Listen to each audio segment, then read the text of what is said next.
Been a long time, my friend, since the last time I uploaded a video. I just thought to show you why I don't have time to upload videos. The crap we have to deal with at the shop. But anyway, this car came, no start, no shift. Also, no, the emergency brake's not working, a bunch of light on the dash. So a lot of people asking me, hey, my car is not turning, what can be the problem? Because I have a video that shows how to handle your car if it doesn't start.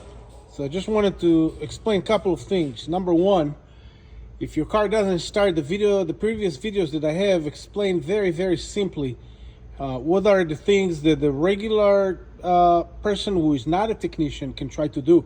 It doesn't go into details. I don't show you scanning the computer and reading fault codes and stuff of that nature. So if you went through the troubleshooting that I have on some of my first videos of how to start a car, and the basic things doesn't work, your battery, you check your battery is okay, you get power to your starter, you got the relay out, you try to feed power to the starter directly, you've done several other things, the key got the battery, the key is good, the lock mechanism on the steering wheel is good, you went through all the troubleshooting and everything seems okay, and you can't find out what the problem is. It may not be in your qualification level to handle that. Take it to a repair shop. Don't waste your time. Don't buy parts that you don't have to.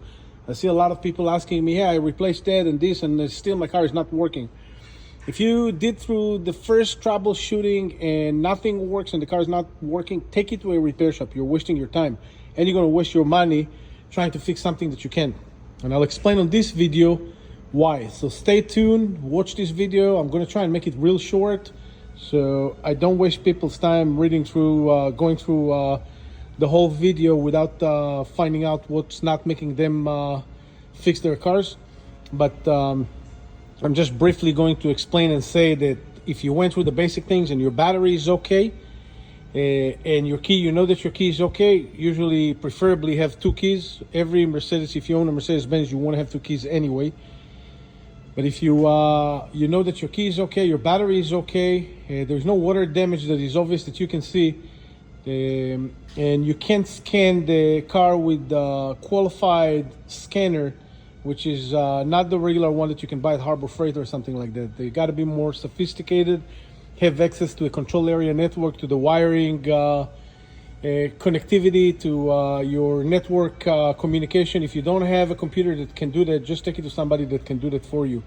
In that case, I'll show you what are all the issues we had to go through to get that car to run and why a regular person is not qualified to do this work. So stay tuned.